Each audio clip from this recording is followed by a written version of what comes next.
Going live. We are live. Hello, everyone. Welcome back to the Red Path. My name is Dara. Today, I am joined by the wonderful IronDan from Team Red Path and Aiden from the darker side of the Chaos community, from Disgustingly Resilient. We are just back. We are fresh from the Manchester GT, where we all attended alongside a host of other really cool people. Jack was there as well. Dan Brook, who went 4-1 with his world leaders, which was amazing, and a whole host of other awesome people from around the community. I think we all had a fantastic time. Gentlemen, have you recovered from the weekend? Aiden, let's start with you.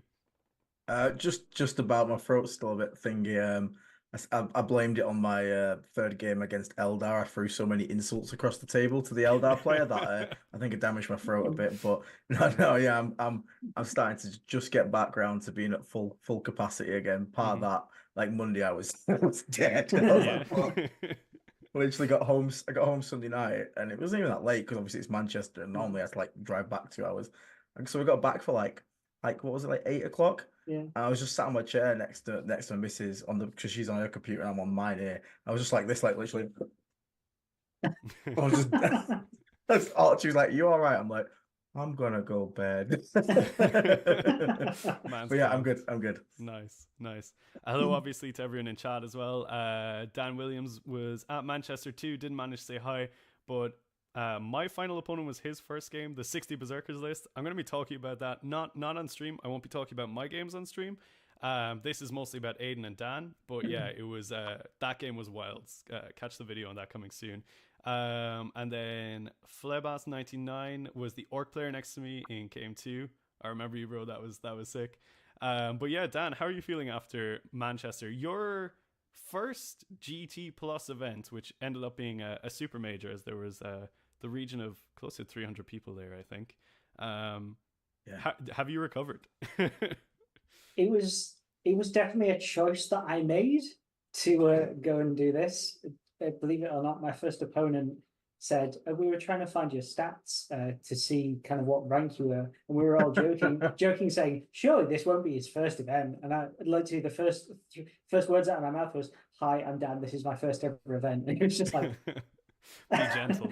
Yeah. So yeah, honestly, I am still riding the high of the event, which I'm sure we'll get into in the video. It has definitely given me the bug to go to more tournaments, so hopefully expect to see me somewhere on the leaderboard next to Aiden, Manijima, Stephen Box. Like, I'll be around there next Oh time, yeah. so keep an eye out. Sure, Jack. Yeah, He's got the attitude. Let's see if he can back it up. Bold words, Cotton. Bold words. Yeah, it was an awesome one. Yeah, obviously, as I said, I'm going to be touching on my own stuff in a little bit of a separate video, and Aiden's going to be really deep diving into his games on Disgustingly Resilient, so definitely recommend checking that one out. But yeah, I think it's fair to say that we all had like a really, really good time there. I know for me, I was like on a buzz in the last since after Coventry, so like December, January, February, of like not really being super engaged with the game. Kind of went through a bit of a slump myself, and wasn't planning on going to Manchester like at all. And then enough people were kind of like, "We go Manchester," and I was like, "Me go Manchester too." Yes, me go Manchester. And I'm so glad I went because honestly, like, I've been to a ton of events, obviously, but like this one, like, I don't know, there was something special about it. It felt like super wholesome. The group was like really good. It wasn't you, Dan. I think it was. I know what it was, Aiden, Dara. to be honest. Free dice. The free dice free was dice. sick. The free dice was sick. It was like a Yu-Gi-Oh tournament, right? Everyone was going around being like, "Did you get these dice? I want to trade you my dice."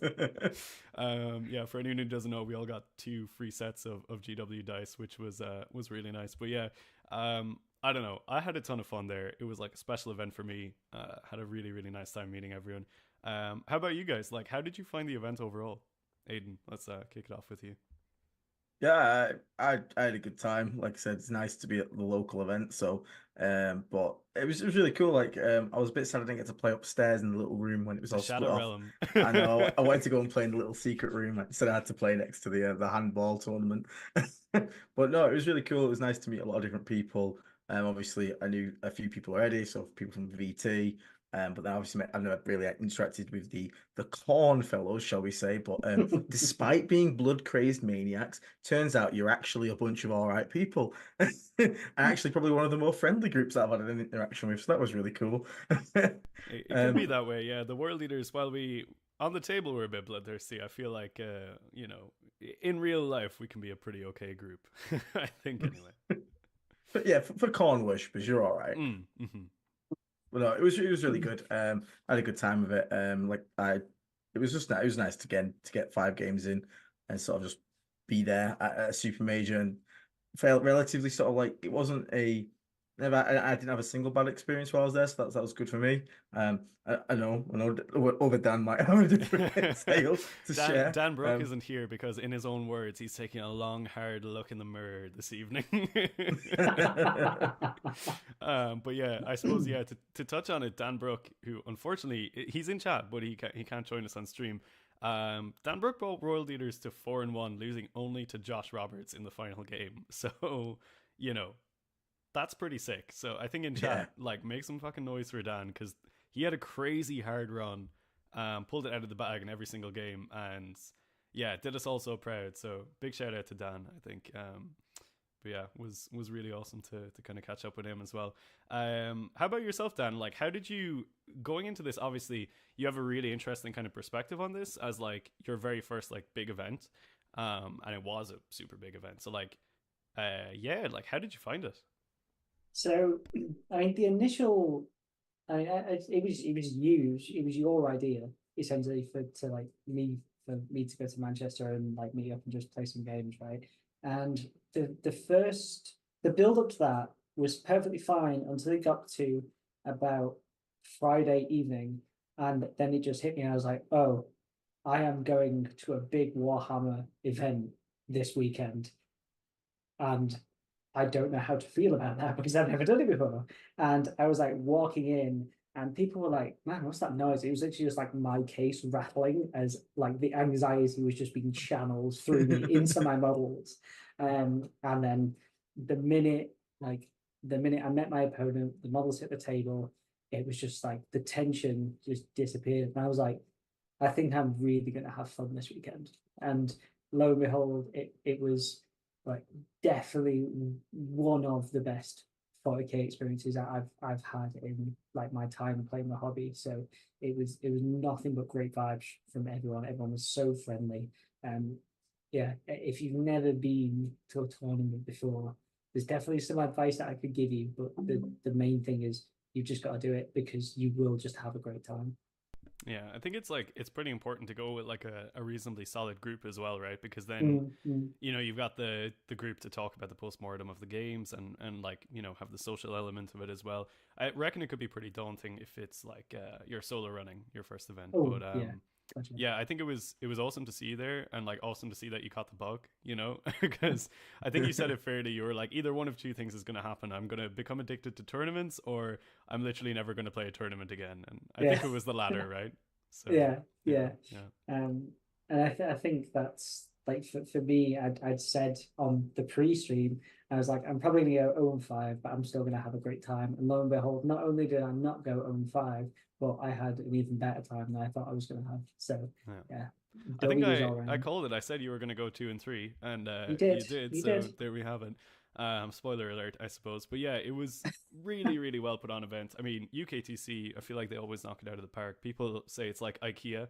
You know, you get exactly what's inside the box, and you really do. But yeah, it was really awesome event. But let's get into chatting about the games. So I want to pick your brains a little bit on the games. We're going to go through these in like kind of a broader stroke sort of idea, and touch on the key elements, maybe the turning points in the games, you know, what won it, what lost it. But let's kick off with you first, Aiden. Who were you playing into for game 1? So weirdly, my round 1 opponent was the same opponent that I had at my last tournament in near local. So out of the 270 players, I got the same person I got round 1 at the last tournament. A Tau player called Nick Elbach. The name Nickelback. And he's that event that I met him at the first time was his first event, and now this is his second main event. So He got me twice in a row. So he said like basically when he saw the parents go up, we both like double taked it because I was like that's got to be a bug, right? Like that's like the old event like hanging over or something. But no, it was him. And apparently on his end when he saw it, the boss music started playing. He said the health bar appeared, which I thought was quite funny. Um, but yeah, it was against Tau. So Tau on the first mission, which is Dawn of War, can be a bit intimidating. But a little scary because obviously it's all the objectives are in the middle, means you can't push out. There's not really a safe place. Um, but we just sort of like the good thing is it's Tau, and I have this thing that World Eaters don't have called indirect fire. So what That I sounds can pretty do is I can toxic. play a it is a little toxic. So I can take fixed secondaries, which was like homers and bring it down because every Tau, like a Tau crisis suit unit, is worth like 14 bring it down points because each model's worth two, which is really stupid. Jeez. So, thank Christ that happened because what I did is I put some Nurglings in the middle of the board, and then my first turn I did nothing and just indirected as a like I think I killed like two Tetras with the indirect, and then it was his turn and he moved a little bit, and it was my turn to do the exact same thing, and he went, "Wait, you're just gonna do this all game, aren't you?" I was like, like, "Yup." I am So the then he problem. basically I am the real toxic man. So then he had to push, but I had some things in reserves, and as soon as he started to push, sort of just brought them down. I sort of just like counterpunched most of things away. Um, it was like I said, it's a weird combination of the board layout, letting me just hide everything, plus indirect fire, plus someone that isn't obviously like he clocked on turn three, but that point is 3 turns behind where like he should have clocked on. It's just an Yeah, experience thing yeah, and he's new himself. I'm not new to this scene. So basically, yeah, it was kind of written on the wall from that point. Just maxed out bring it down by just slamming in the mortars every turn. Got got the mortars killing like piranhas, tetras, crisis suits. I got the what you call it, homers. As soon as he left a little gap in his back, snuck a secret typhus in there, did some homers in his deployment zone. It's fairly straightforward. Not too much talk on that game. Like, if I went through the entire 5 turns, there's some interesting things. Super strategic reserve battle bus of Rhino is quite funny. It's my new yeah. favorite thing is to rapid ingress a Rhino with super flamers in it, and that was really funny. Um, but yeah, that not too much talk on that one. It was kind of just a very passive. Yeah. I will admit it was a little not boring because the game's still like fun. My opponent was having a laugh and we were having a laugh, but it wasn't like for me to win. It was like the boring safe option. If you Yeah, get what I mean. yeah, Whereas World is like you have to like commit. I'm just like, hey, oh, here's some PVCs. I'm gonna sit behind a wall and shoot you. yeah. It's like skill. But Awesome. but Yeah. yeah, so yeah, fairly safe win on that one, and thankfully he then got to go and play someone different than me, but again he took it like a champ, and he did actually show some improvement from his first time. So first game he put straight away he got first turn and like exposed like two tetras, a devilfish, and like 10 breaches all just to get onto a stealth suit team, just to get on 1 point to clear off 3 Nurglings, and then I killed it all. And then on the opposite side, I basically just put on 10 cultists to obsec it off, not obsec, out OC's ghost key off it. And he was like, right, I'm overcommitting to just take points. I was like, yes. And in this game, he didn't. Ironically, though, probably needed to be more aggressive. But again, it's just learning things in it. Yeah, absolutely. Speaking of overcommitting to take points, Dan, game one. Why would you do that? That was my thing. It I was was the going to do perfect the lead build in. up. Yeah, you actually couldn't have done it better. So, Also, just before we move on, Sacco, I see you. What's up, dude? Nice to see you in chat. Morton is saying, is it lore accurate that Deck Guard has a toxic playstyle? Aiden, is it true? Well, I mean, I don't think it's like, in, yeah, if you indirect is rearrange like, the words for indirect, you get fun. I'm pretty sure that's how it works. maybe. Yeah. I mean, I think like, yeah, the safe play style there is maybe a little bit like, I wouldn't really call it like super toxic or whatever because it's not like guard with a million indirect shots, but yeah, it's not necessarily like massively engaging a lot of the time, but sometimes you just got to play safe and get those wins, and yeah. especially I against want to them. blame that it's the Tau's fault, really. If they didn't give up so It's a much, bring fact. it down, I'd have to do something.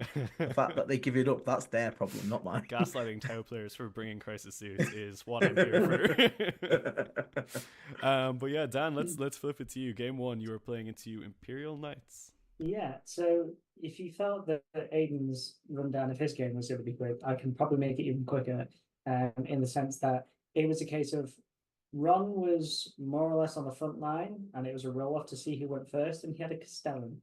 So anyone that could mentally picture that image, if I say I didn't get turn one, you can probably decide how the game went from then. But to go into a little more detail, I'd kind of in my head, I somehow avoided knights mostly last edition, and I'd never played them before in 10th. So I knew it was always going to be like a quite a skewed game in the sense of either I'm going to understand the matchup straight out the gate and I'm going to be able to play it out, or I'm going to misplay just because I'm either like under or overcommitting, or I've not quite got my like damage right on what I should be killing, and the latter is how it went. So I took fixed, which was possibly my first mistake, because had I not done, I probably wouldn't have hyper focused on making sure that I had some space in the mid. I took Holmes and bring it down, and my first thing was when he got first turn, pushed an arrow onto the mid. I was like, right, that means one of my two secondaries I'm now not getting. So in my mind, I just went right full send, like I've got to clear that mid board, and that was kind of exactly what he wanted me to do because he got knights in strategic reserve. He's kind of pushed out widely his deployment zone, played it perfectly because he didn't push out too much. He just like fed me one armiger a turn. I did manage to take some back, so my deployment was, for the most part, the deployment was correct. The only I didn't. The only thing I lost in turn one was Angron. Everything else I scouted to safety. So I was quite happy in the sense that I'd read the board mostly well. And it was just a case of I'd landed it on the coin flip. I was like 50-50. He's either going to go well, I'm going to get an Angron turn on, or he's just going to move out his Castellan and dome Angron. That's exactly what he did. Alternatively, could have just ingressed Angron. Probably would have been the safer option. But yeah, you live and learn. Who cares about safety when it comes to world leaders, right? Yeah, exactly. We're not really known for that. Plus, I didn't have any indirect to just kind of cheat the game. Have you tried hiding behind a wall and shooting them?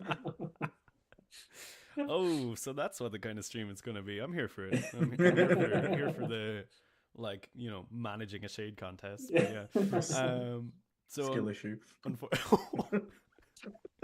Okay. Wow. Right. So unfortunately, Dan, you didn't come away with the win from game one, but yeah, Castellan doming Angron is indeed a vibe. But we rock on into game number two. Aiden, you've got the big win down from game number one. What are we playing into for number two? So this one we're playing into MSU Eldar. Do you know what MSU Eldar really don't like? Let me guess. Is it indirect? It surprisingly isn't. Wow. I really don't like. I'm so shocked. I know, right? So it was like triple Shining Spectres, triple Fire Dragons, triple Warp Spiders. Then there was like 2 units of Rangers, not a Fire Prism, a Falcon, the transporty one, and then the other transporty one, the Wave Serpent. So a lot of Aspect Warriors, a lot of like 5-man squads kind of just going everywhere. Oh, and 15 3x5 Swooping Hawk. So everything I just said there was 3 squads of 5. So 3 to 5 Fire Prism, Fire Dragons, 3-5 Shining Spectres, blah blah blah. So it was really good at scoring everything, which is obviously great. But thankfully, we were playing the mission where it was a disappearing objective, wasn't it? Yeah. So your home objective was worth absolutely nothing. So there's no reason to sit and hold it. Unless obviously you're worried about capturing the outpost. And on turn 3, one of the objectives would disappear, and another objective would disappear turn 4, and at the end you would just have one objective, and those objectives basically give more VP as the game goes on. Yeah, 5, 8, and 15 in the last turn. Yeah, so thankfully this means that there's a lot of points in the line for the primary, and not much for playing safe. You know what else MSU Eldar have problems doing? Holding the primary. So basically, I put enough stuff on each side. I put a couple of units in reserves, had my Death Shroud in reserves, and basically, as soon as the game started, we rolled off for the disappearing objectives, and the one that wasn't disappearing was sort of like on his board side. And all I did was basically decide to go, I'm going to go sit on that with absolutely everything in my army, and I will see you in turn 5 with what you've got left. So I absolutely piled everything I could over that side. So there was like 2 Plague Bus crawlers, Rhino full of 10 Plague Marines, 2 bloat drones, and the cultists and Nurglings infiltrated on it. Quite luckily, I got there before his Rangers did because I got the first drop. So I'm sat on this objective, and my entire goal was like, okay, we play secondaries around this, but we're doing tactical on this one. But all we want to do is just sit on this objective and deny him any primary. So what happened basically is every time he tried to put something on a primary, he got indirected off, and didn't really live that long. And the funniest thing ever is, remember I had 28 flamers in this list, Dara? I do remember. Yeah. It turns out fire dragons, of which he has 3 times 5, and they're the most damaging thing in his list, are all range 12. Do you know what else is range 12, Dara? Your poo stink guns. Yeah, the Pooey Flamers. So it turns out if he wants to shoot me with a melter gun, he's going to get sprayed with a lot of Overwatch. So what this meant was his firings never got to shoot the entire game because everything in my army has a flamer, like literally everything. So he was a bit unlucky on his matchup. The mortars were picking up a 5-man every turn, 2 possibly if I got contagion range on stuff. So he was just running out of assets really quick, and Eldar's actually really expensive for how squishy they are. Oh yeah. So as he's running out of stuff, there's not much else he can do. And Typhus came in, did the little mortal wound thing. I got 5 mortal wounds onto his Autark Whaley, put a little lone up guy. I killed it. I had no idea he had the enhancement Phoenix gem, which lets him get back up on a 2-up. He rolled a 1, hilarious. Nice. So he stayed dead. And basically that was the entire plan: score secondaries around denying him primary.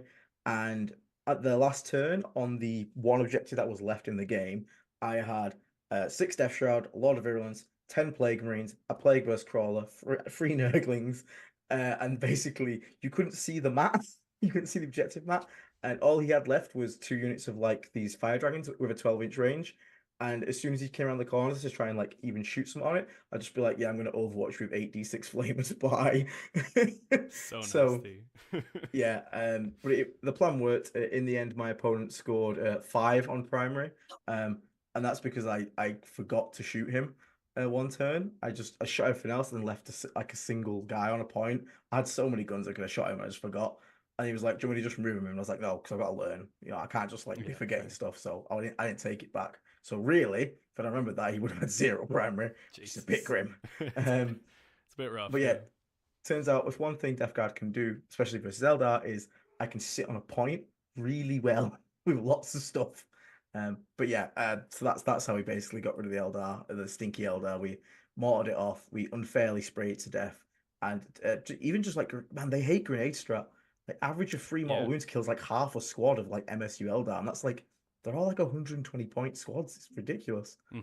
Yeah, no, absolutely. It's an interesting matchup. I think the Eldar have a really tough time running into like this archetype of deck guard, or mainly like anything that has the mortars, because like those MSU squads just disappear real fast, and once they start losing those assets, it's a really tough game for them. The flip of it is the World Leaders game, which I did play in game 2, but I'll talk about that in another video. And it's very much Eldar, didn't we? Yeah, it's very much the opposite side of the coin. Spoiler alerts, but yeah. Dan, what are you playing into for game 2? So over on the thinking man side of the table, where thoughts have to be put into matches instead of just sitting on objectives. Let's calm down. Listen here now, Dan. I'll have you know there is a lot of thought that goes into which mortar is going to shoot which unit. Okay. I have to move a unit in contagion range, mister. That is a lot of effort. Weren't you playing like the furry enthusiast Space Marines for this game? I was. So in my second game, I basically played what some people may argue is the loyalist version of us. Maybe that's more Blood Angels, but either way, it was an interesting. We got an interesting setup. So as you say, it was disappearing objectives, and our disappearing objectives were essentially the one on his side on the top right, and the one that was staying was the middle. So it was like, oh, two combat armies, and it's the middle deployment, the middle objective that's staying. I wonder how this game's going to pan out. And it panned out pretty much exactly as it sounds. It was an absolute bloodbath from turn one. He had the only shooting he had was Bjorn's gun and 10 Hellblasters. And so in my mind, I was like, oh, yay, charge range. And everything more or less was frontlined. And it was just a case of I looked at my opponent, Alex, who was a lovely bloke, and he looked at me and I just went, do you want first turn? And he was like, I don't know. And it was like there was a real look of fear on both of our faces because we were like, someone's being hit with something turn one and it's going to sting. Khorne did bless me as he gave me first turn, and that was probably about the only bless that he gave me because I proceeded to it was my game to win, I think, admittedly. And I game one search and destroy or search and destroy deployment when world leaders roll to go first is the world leaders player's game to lose at that point. I think. We're talking game two. Yeah. So we rolled off. I got first turn. And the straight across from Angron, he was literally just like had blinkers on, and the only thing you could see was like a big squad of Thunderwolf cavalry with a character in it, and he was just like licking his lips. He was like, "Oh boy, I am getting into that on the first turn." Steak for dinner. Yeah, literally. And so, however, in my mind, and this is kind of some maybe thoughts of a like a less experienced player, if you will. I knew that they had a 4-up invuln, and if you've ever played against anything like Custodes or anything which is mass 4-ups, there is no worse feeling on the planet than putting big model which does big damage into something and it doing no damage because they spike the 4-ups. And so my first thought is, right, it's there. If I can get any consolidations in, he's trapped in here with me, kind of thing. And I'd managed to push out on both sides of the boards quite well, so I had control of both objectives essentially on the side. So I knew he was going to have to come out to me. And so Angron, I send Angron into them, which is where that's where it should have stopped. But I'm a World Eaters player. No think, only do. And so 6 exalted 8-pound also joined the fray because they said, listen, the only thing we got to do in the first game was kill one Armiger, so we need some more blood on our hands. And I didn't give them that either because Angron just slapped the unit into the sun, and the exalted 8-pound were like, okay, thanks, guess we'll stay here then. And then the result of that was the rest of his army just charged into me. 10 Hellblasters lit up Angron like a red Christmas tree, and I'll tell you what, 10 Hellblasters with lethal hits, sustained hits, and shooting on death when they fail a hazardous test was a thing that I've now experienced. That was insane, especially with Oath as well. So yeah, Angron disappeared, didn't come back the turn after, and after that, because Space Wolves just have more units on the board, he was able to just kind of like steal a bit of primary away here, or like knock another unit off, which was I had put 10 Khorne Berserkers into his second Thunderwolf cavalry squad, and it just so happened that the Hellblasters had like the perfect angle on them, which maybe was a bit unlucky with the way that the combat went, because it just meant with the way that pilings happened, etc. It just gave him a clean line of sight, and so those Khorne Berserkers just disappeared as well. However, my spawn did show up in that game. They took a charge from 10 jump pack infantry with a chaplain, and then swung and killed 5 of them. So they weren't going out with that fight. Alex just kind of looked at it and went, "Oh, okay, thanks, I guess." And so yeah, that's kind of how the second game went. It was great fun because 2 melee armies going into one another is always like there's going to be repercussions. Khorne is happy. Yeah, it's just hard though, right? Because like a melee marine army, if it's loyalist, tend to be able to outtrade us just by volume of units. So. Yeah, and that's exactly what happened. Yeah, you have to be like super cagey in that game, I think. Though when you go first with world leaders and search and destroy, the word cagey generally doesn't factor into the equation, other than like this is the cage and now we're playing inside it. But yeah, it's a tough one. definitely with the vanishing objectives, it really kind of changes the dynamic of the game. I thought it was a really interesting inclusion in the mission pack, and I actually like really enjoyed it. It was fresh, it was cool. It made me think differently, so my one brain cell was kind of like, problem. But yeah, moving into game number 3, it's the last one of day 1, and Aiden's riding high. He's 2-0. Can you keep on reaching for the sun, Aiden? What do you have in game 3? We have Imperial Guard, which is not the greatest. It turns he has this really toxic thing called indirect. I hate it so much. It's I was bullshit. gonna say, is this where the turntables, right? But he took something a bit weirder. He took a big it's called a Praetor launcher. It's a big forge rule indirect thing. Very interesting piece. So it has 2 fire modes. One of which is, it sounds really bad. So it's D6 plus 2 shots with blast. This thing hits on 2s in indirect, by the way, because it just has rules to do that. It's just the guard way of hitting indirect. Yeah, it's strength 4, AP 3, and flat 4 damage. So sounds really weird, right? Yeah, super weird. But it has anti-vehicle and anti-monster 4+. Oh, okay, right, money. Yeah, again, it's like so weird. Why? Why make it strength 4? But okay, whatever, I guess. But yeah, okay, I like it though. But it ignores cover, so it can be quite nasty when it does connect. If he rolls the 4 up, she's basically just taking 4 damage every time, which is quite nasty. But then he had the closest thing I'm going to get to fight to Custodes, because spoiler alert, chat, me and Dara didn't get to fight any Custodes. What the hell? Like, the fuck? I built my list to fight them, so did you. Same. Didn't get to fight a single Custodian. But this is the closest I get. He has brought 18 Bulgrin. So 3 full squads of 6 Bulgrin. So that's 4 up invulnerable, 6 up feel no pain, -1 damage permanently, toughness 6, 3 wounds each guy. It's pretty much a Custodian. Is it though? We shall see. And then he had 3 full units of Kazakin, who apparently have scout. Didn't know that. The others are really annoying. I don't know if you've been hit. Those mines are really annoying. Yeah. Oh, the mine thing that they got. Yeah, just pick a unit of an 8, and it takes D3 or 2D3 if it's a vehicle. Mortal wounds. Like, ugh. He had a unit of Rough Riders which have infiltrate, so they can infiltrate and then scout, which is really annoying because it basically screens out your entire deployment, and then they just scout away when they get second turn. So it's like cool. I don't get too many scouts. And then he had 2 tank commanders with the demolisher cannons. And Gaunt's Ghosts and just little things then. But they're the main Gaunt's threats. Ghosts aren't any little thing. They're like, no, they're annoying. I'm going to score really 45 points with this unit alone, kind of vibe. Yeah, super annoying. So we put a couple things in reserves. Put the Rhino of Doom in reserves with this flamers in it. But most things start on the board. Death Shroud in reserves. And this is why we bring Cultist this game, because we got first turn. I managed to deploy my Cultist away from his horses. So we did get to scout. He pulled his horses back and around like my safe. You know, you have like a safe L sort of thing for your side of the board. He put his horses all around that.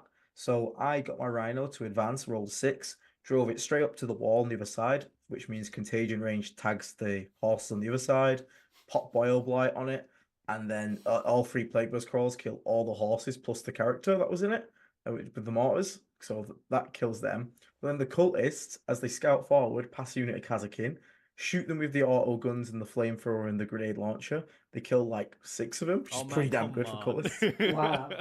That's so dumb. It's pretty good. But then I charge another unit of Kazakin that was behind a wall and wipe them completely.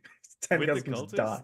Yeah, because my cultists have 2 attacks each. They're hitting on 4s, admittedly, but they've got AP1 because of -1 save contagion, and it makes them toughness 2, so I'm wounding them on 3s.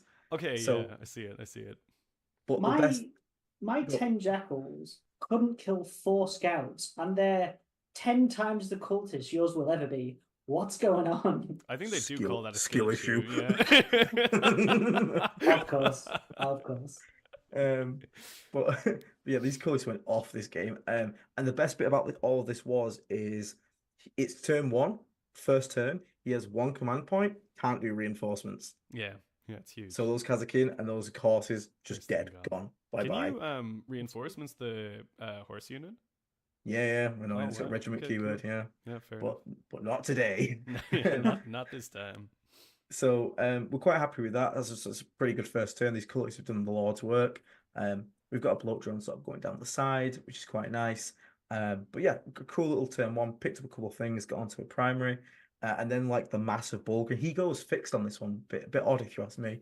He went for Assassinate and Homers, and like Assassinate doesn't seem like yeah, a great I have choice. 6 characters, but the problem is, they're in 2 separate rhinos, 4 of them, and the other one is with Typhus on solo. That's pretty easy to kill. But the other one is in 6 Death Shroud, so like, good luck trying to kill that one.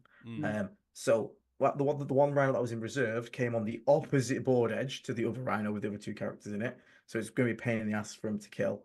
But he moved forward with his Bulgarians, did a homer, started pushing with a tank commander and all the Kazakin, did quite a lot of damage to a rhino, killed it, things like that. 10 Plague Marines got out. And then it basically became a game of, I'm going to shoot a Plague Burst Crawler, take a Battle Shock. Do you pass it? And it's like a flow chart. If you pass Battle Shock, shoot next Plague Burst Crawler. If no, haven't passed it, wipe the unit because they can't do reinforcements. So I just kept trying to do that. But one fun thing that happened is I shot a mortar at his back. He has like a command squad at the back that was basically got a mortar in it, and it's got a character that gives it a free stratagem a turn. So the mortar just has to shoot anything on the table. He gets to use a free stratagem, and all of his guns get +1 AP versus that unit, which is really grim. So I did one turn where I shot all the mortars at that, just to try and weaken it. Got it below half strength, and for the next 3 turns, it failed Battle Shock because it Oh, couldn't bro, use the come free on. strat. This game Which is was dumb. funny. It's so funny. Battle Shock never matters until it does. And boy, does it matter in this game. Yeah. So he gets aggressive with 1 unit of Bulgarians to try and take back his natural one, because I've got a bloat drone, the reserve rhino coming on that. So he moves forward. He charges in, punches a bloat drone, doesn't kill it. Bloat drone's got fallback shooting charge, so it floats off. A deep strike the 8-man Terminator unit in. We slap on the we don't even need the +1 AP because it's just 4 pinball on Bulgarian. The 8d6 flamers, 4 rolls to wound, kill the entire 6-man Bulgarian squad. And I was like, that should have been Custodes. Oh wow. So okay, the theory is sound, I guess, at that point. Yeah, I was like, oh, okay. It's in your eyes, like, so it does work. The worst bit was I lined up another bloat drone, I lined up the plague caster bus, and I lined up a plague bus crawl to shoot them as well, just in case. And they died to the first volley. I'm like, well, that's a waste of resources. That sounds like Dan. Come on, man. I was like, God damn, Yeah. that hurts. And the best bit was where I dropped in. His other 6-man Bulgarian unit was in range, and the one doing Homer. So it's like, if you want to try and walk next turn, it's not going to end well for you, because I will do the exact same thing in Overwatch. But he had a tank commander that we managed to kill with our entry cannons. Tank commanders, when they die on a 2-up, get to shoot before they die. Rolled a 1. Money. That's the second time of the like funny 2-up rules that you're just like cursing your opponents on. I'm here for it though. And then his second tank commander got killed in melee, so it can't use the rule because it doesn't get to use big guns never tire in close combat. It's not his turn, it's out of phase. On the because it's weird actually. The Lehman Russ, if it has the right turret gun, it can actually use it, because they have like a special rule on the data sheet that's like, you can shoot these guys in combat. Because I did that once. I was like, he had the blast. It's a blast weapon, and he told me, he said I can't shoot it. So I was like, your army. Yeah. Maybe if he was wrong, then that's unfortunate. It's a specific turret that they have, but like I tried to do that to them once. I was like, haha, no shoot on death for you. And he like showed me his data sheet, and I was like, I am fucked. And I was. But yes, go on. So that died in close combat. So we didn't get to fire that one. He actually got aggressive with his last Bulgarian squad and killed like my entire Plague Marine unit, because he shot it loads first. So I'm starting to kind of go off the fight first character in mine. But again, I will say this but this is caveated by I didn't play a single melee army really all weekend, so it just felt real bad to have him. It can be quite a polarizing kind of view when you come away from something like that, right? Yeah, but again, it's only 50 points, so having him there for the melee matchups, it is worth it. I just got to remember that. But yeah, they got shot down to like 4 guys, and then they got charged by the Bulgarian. I did kill one before I died, so I guess that's the value of it. But then they died. So he had a unit of Bulgarian on my home objective. He had his big Praetor launcher at the back. His Kazakin were just basically, he had one unit running around with like two guys who just refused to fail Battle Shock. I was like, the second you fail that Battle Shock, I will pick you up.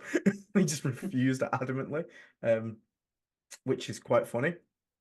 But the basically pretty much got rid of most of his steam. Two of his Bulgarian units were completely gone. His third one was on a point, but we had his point.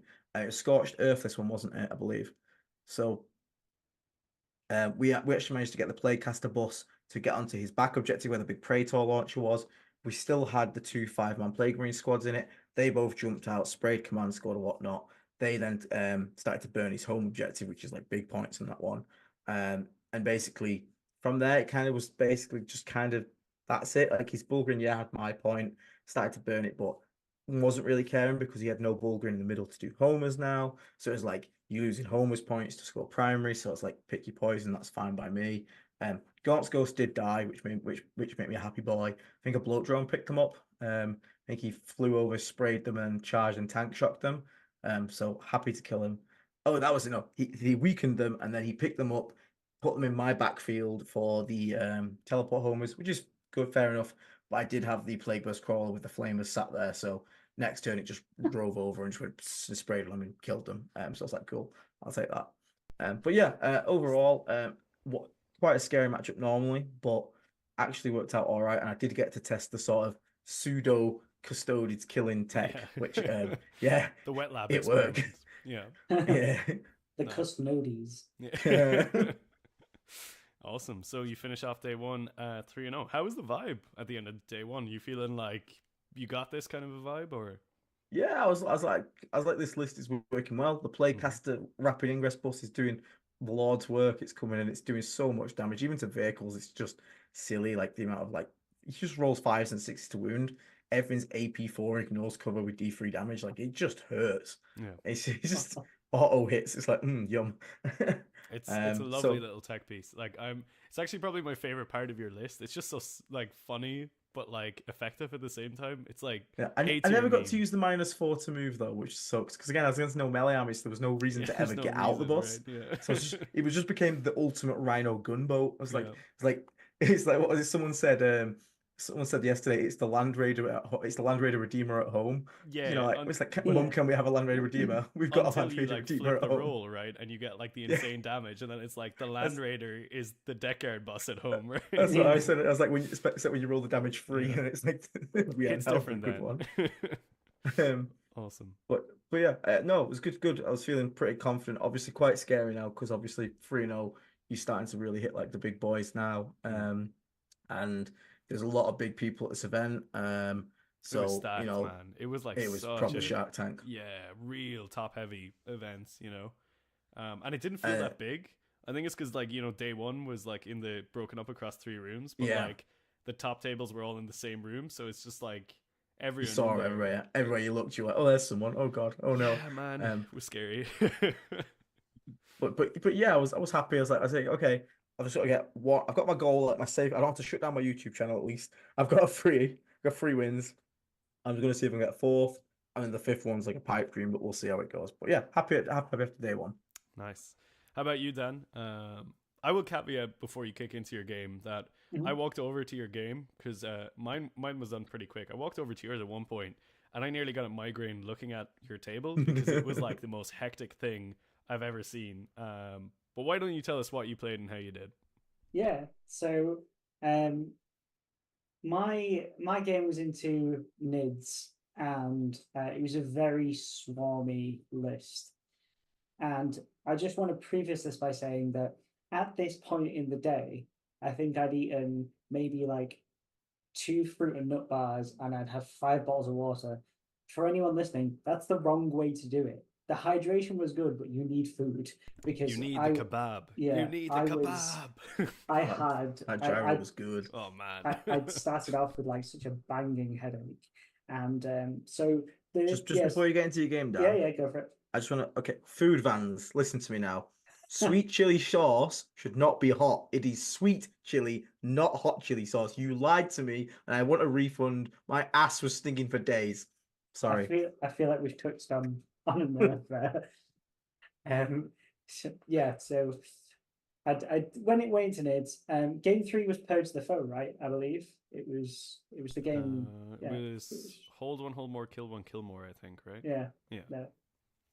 And so I'd kind of, and this is like one of the great things about the tournament is that I'd taken my experiences from the first 2 games, and even in my like slightly grumbly state, I'd automatically applied them to the game. So there is a Turvigon, which was his only unit that could really hurt Angron in terms of shooting. And because he had a redeploy, I'd kept Angron safe.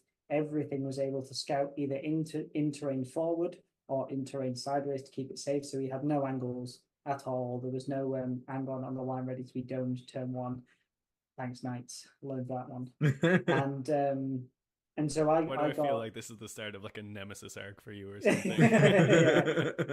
Those damn night blades. Just Angron picking up Castellans and crushing it like a Coke can. It's like, not this time. Think about the cathartic release you'll have if you play a night player again, though, and Angron does get into the Castellan. Oof. So yeah, I deployed pretty safe, and I'd split my forces evenly. The 8-bound were ready to scout into the mid board. Jackals on my home, Jackals off to one side, Rhinos off to one side, because it was diagonal deployments, and I'd essentially left him no targets. And so I believe, if I remember rightly, I think I got turn 1. So my 6 exalted 8-bound scattered it to the mid board. Spawn went straight onto the middle point. 8-bound in the top, and some jackals moved out onto that top objective. And towards the bottom, I was like, you know what? I've never killed anything in melee with jackals, so let us test thy limits, oh small jackal squad of mine. And across the board, I was like, it's like, it's like the Dishonored is like giving the rest of the guys a shoulder rub, and they're all trying to rub his huge shoulders, like 5 per shoulder. I'm like, right, we're going to get across this table. There's only 10 gene stealers. We're going to make short work of them, and then we're going to hold that objective. That's how this fight's going to go. In my head, that's exactly what was going to happen. I have to ask, before you sent them in, did you know gene stealers were 2 wounds?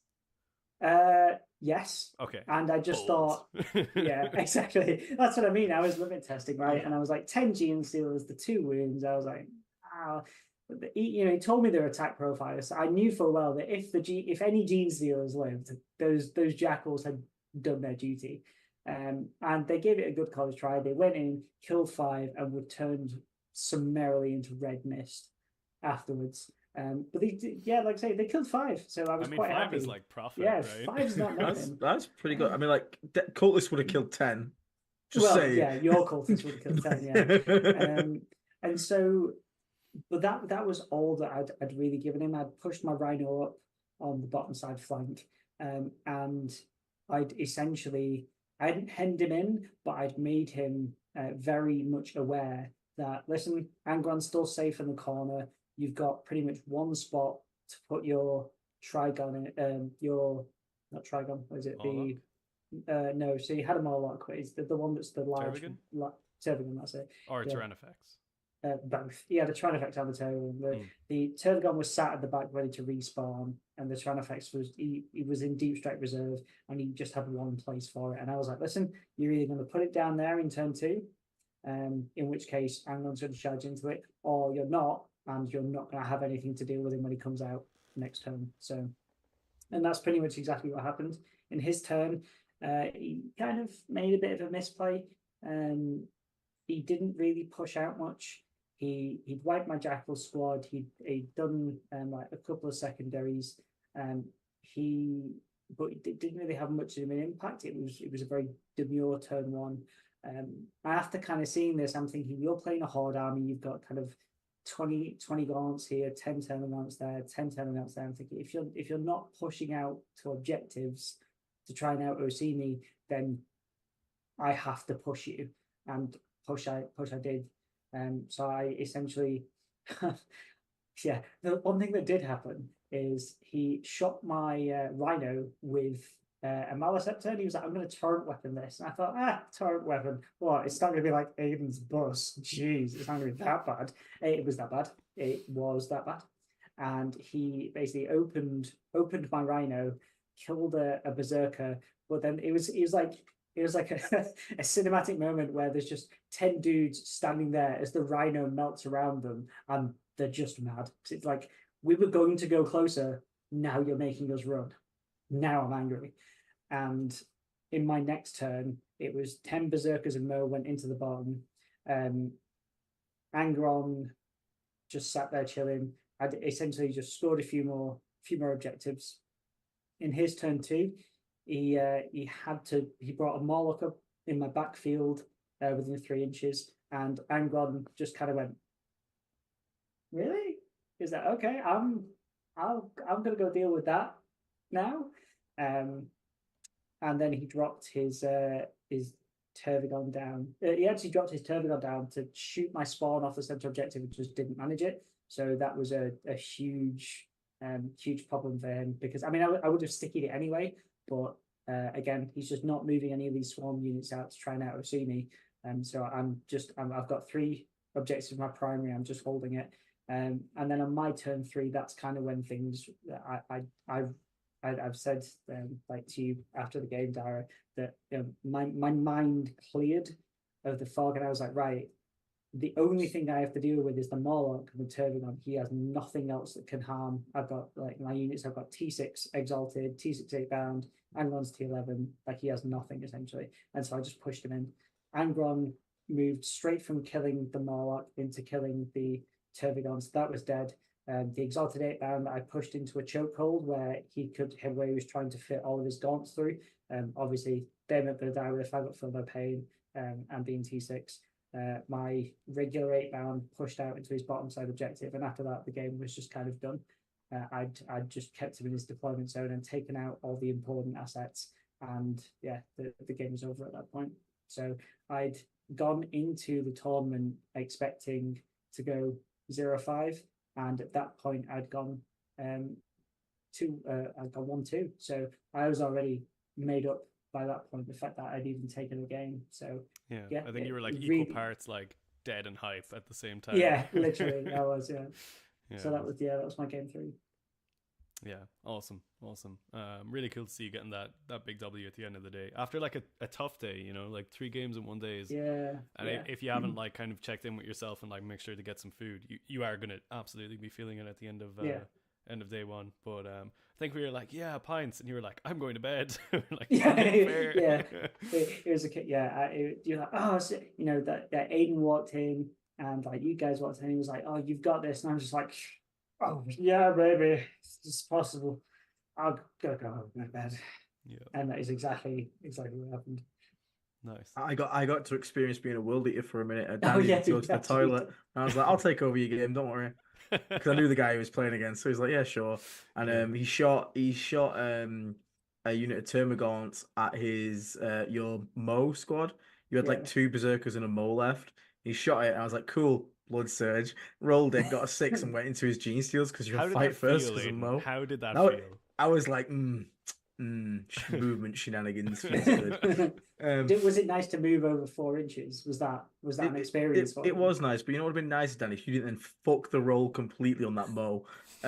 2 gene stealers and you didn't kill any of them. How? That's pretty rough. That is pretty rough. Yeah.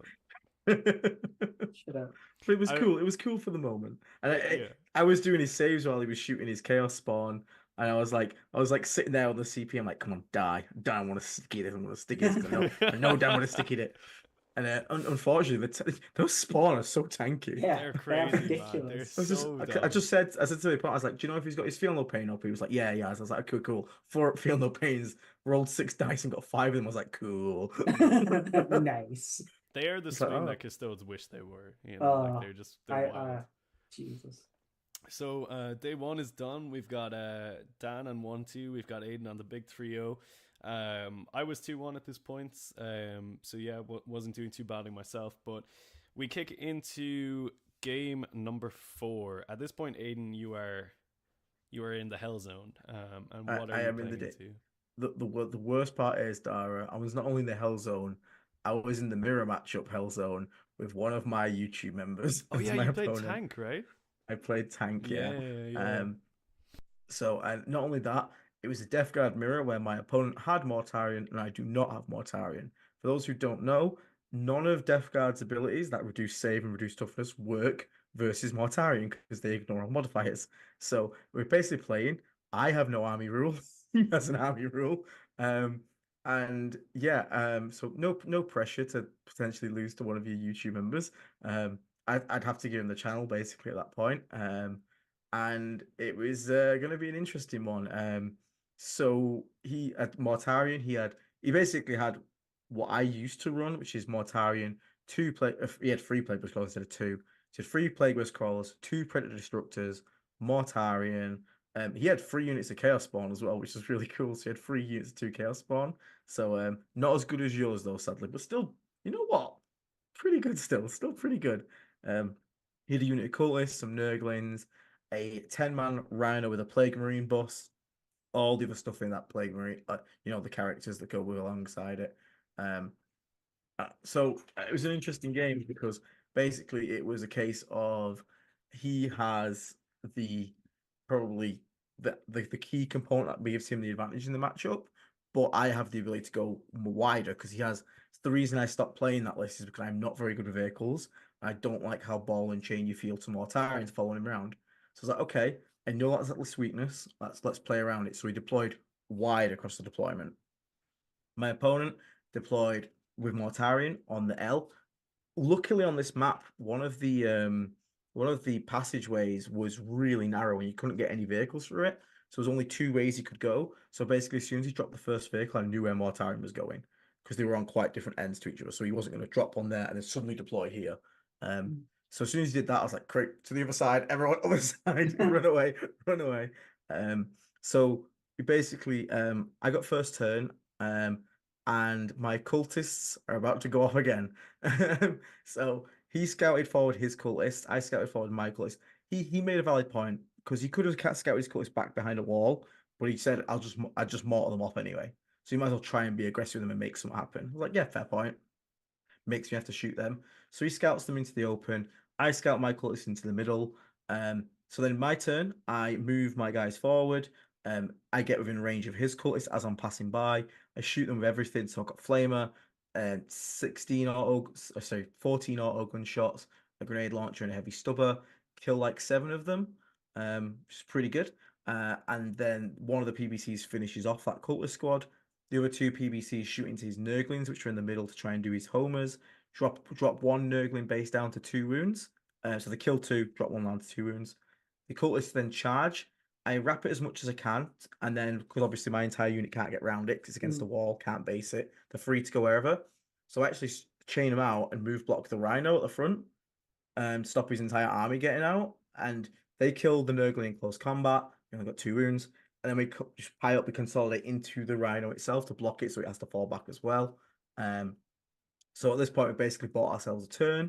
So we put some pressure on. We've got rid of 2 of his scoring units, which is really nice. He starts to go super aggressive down a flank with all his Plague Bus crawls. So I'm like, okay, he's committing to that side.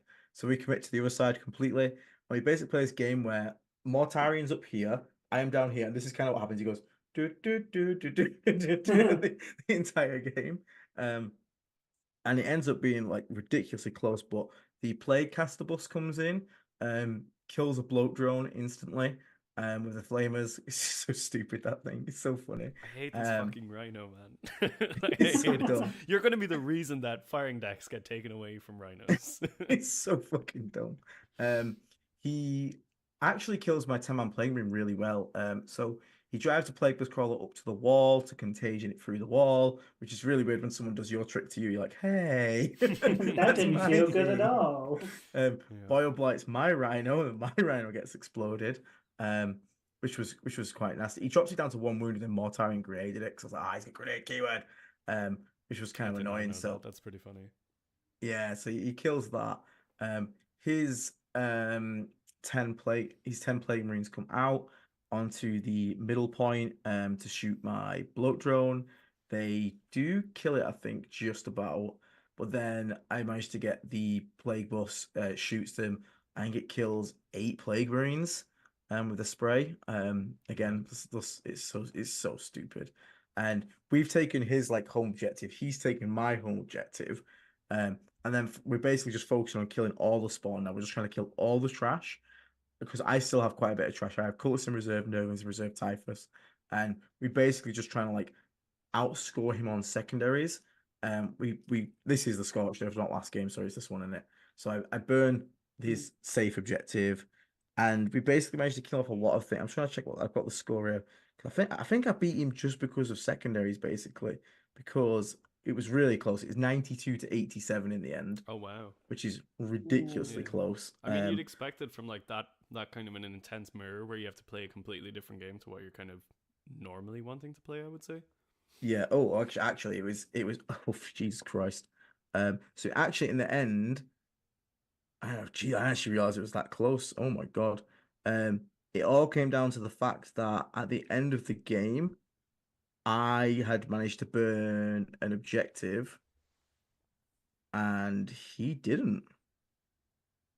I think that was all it is, 10, 15, because I mean, I've got him there, 5, 5, 5. Oh, wait, no.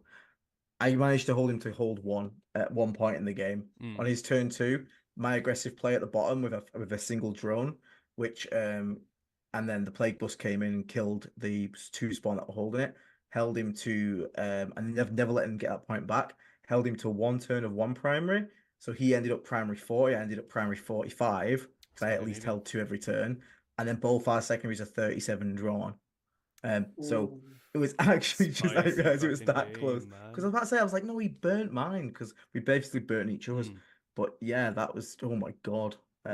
So yeah, that's a little scary, that one. Big brain fight came out. Cool, didn't touch Mortarion at all. We did not touch him. Like, ain't gonna try and touch him. We killed all the score and stuff, and we just tried to score around it. But what I will say is, if you have Mortarion in that matchup, God, it's so nice to have him, because not being able to use my ability against him was pain in the ass. Especially Plague Bus crawlers with a 2-up save. Like, without the -1 save contagion, like, my AP's not that high. Yeah, it's just super rough then, right? Yeah. Yeah, especially if he's getting cover and all that stuff. So it becomes a lot worse for me to try and deal with. I can't -2 to move anything. I can't do anything. It's just I realize how painful Mortarion must feel to play against, especially as an opponent. Because just being told you can't use any defensives, can't smoke, can't do anything, I was like, yeah, this kind of sucks. I won't lie. That's what that feels like. Yeah, but really, that all came down to, I'll be honest, it was the cultist, because that cultist move blocking that Rhino turn 1 stopped him getting onto his objective turn 1 and putting 10 plague marines on it, which meant in my turn 2 I could actually deep strike really close to it, which then let me get onto the point and deny him getting onto it pretty much. Cultist MVP so again. It was that cultist MVP. Hell yeah! Shout and pour one out for the mortals. Dan says in the chat, Tank had 2 mirrors that weekend. That is beyond cursed. If you are just joining us as well, folks, we're running through the Manchester GT with Aiden and Dan. Got a good vibe going in the chat. Drop us a line if you are having a good time here. Make sure you like the chat or like the stream and all that. And of course, if you want to support us, you can super chat as well. But yeah, rolling into game number 4, Dan. I think I gave you strict orders to win this game at all costs because you were playing Ultramarines, if I recall correctly. Yeah, but then, like, when have I ever listened to you before? That's very fair. Yeah. My opponent said, and the cool thing was that it said Ultramarines, but they were actually Crimson Fists, and he'd converted Calgar into Pedro Cantor, but he'd given him like Pedro's original bolter, so it was like one huge fist and this like stumpy bolter around. So I mean, he did an amazing like conversion job. Like he filed down all of the like Ultramarine shields on the like 2 bodyguards with Calgar and put the Crimson Fist logo on. It's beautifully done. And not only did his army look really good, but he played a very good game as well. There was definitely a couple of glaring mistakes in that game.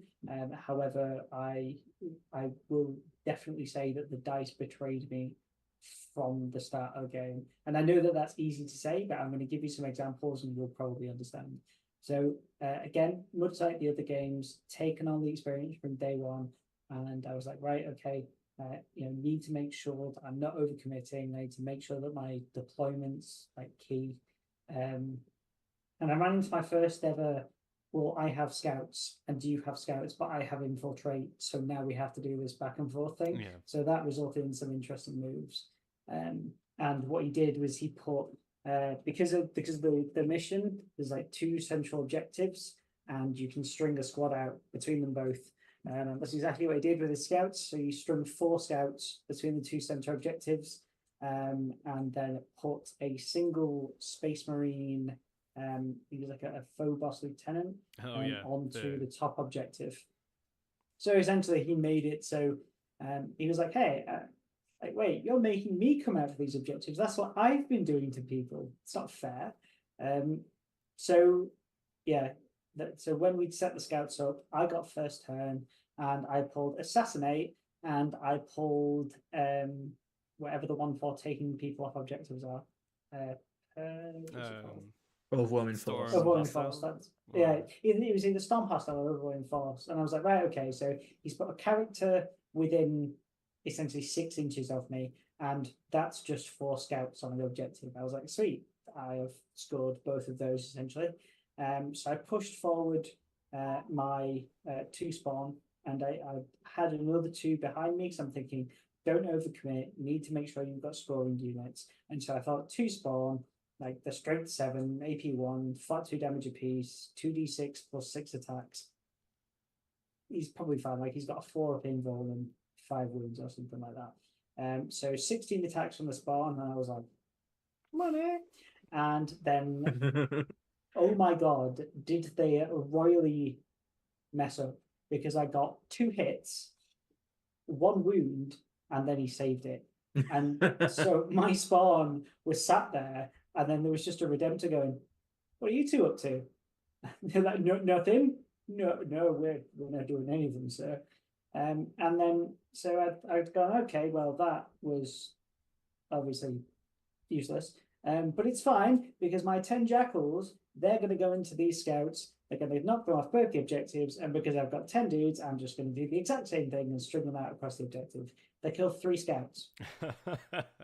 Money. So I was big sad at that point. And that is, if you imagine that energy, that is what happened for the entire game.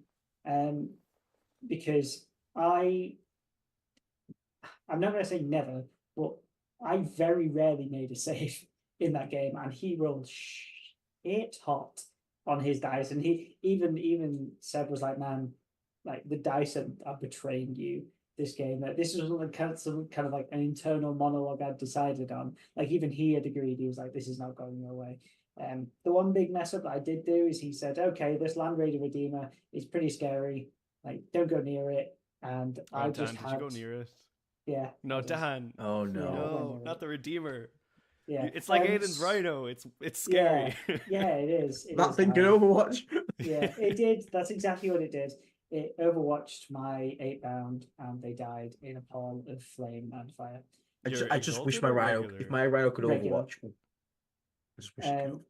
Because you can't Overwatch firing deck, right? You can't. Yeah, exactly. If it could, though. Ooh. Oh my god, that would be awful.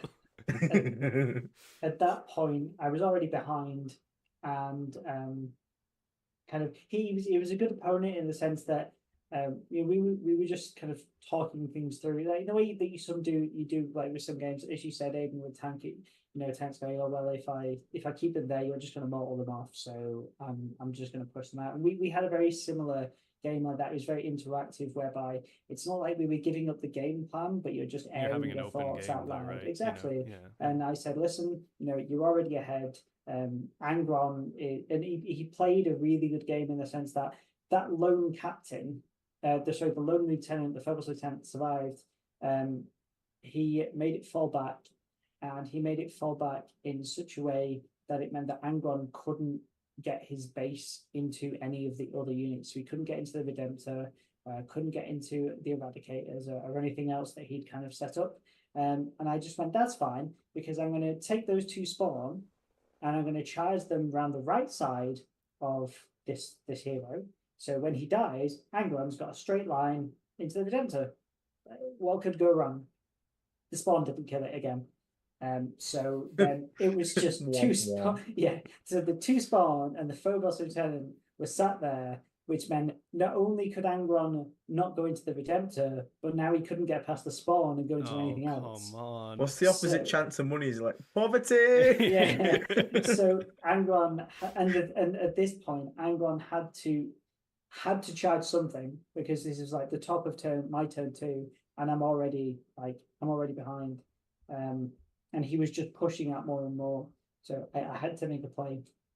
And I took the only combat that I could, which was Angron into Calgar's unit, and that thing is disgusting. It's like -1 to be wounded. Each guy's 4 wounds apiece. But I thought, you know what? It's okay. It's Angron. There's nothing in this game he can't kill, and he got 2 hits, and then did I think that's it.